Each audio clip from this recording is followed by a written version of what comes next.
En mi casa, mi abuelo y mi papá, y en todos lados, hablan de vos y hacen actos para recordarte. Hay calles, plazas, escuelas y hasta billetes con tu nombre, San Martín, y con tu imagen. Ah, mira tú, responde pensativo el general. ¿Puedo preguntarte cosas? Averigua el niño. Bueno, si no me apuras, podría respondértela. Aún tengo buena memoria. José, eh, ¿conocías a Belgrano? ¿Cómo era ese general? No tengo otro modo de calificarlo. Una gran persona, el más grande patriota.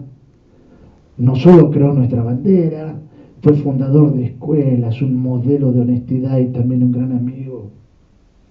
Qué pena haya muerto cuando más lo necesitaba y estando muy enfermo y en la pobreza. Y lo que más me ha dolido es que para identificar su tumba tuvieron que usar la tapa de mármol de un mueble de su mamá y con una letra rebuscada escribieron: aquí yacen los restos del general Belgrano.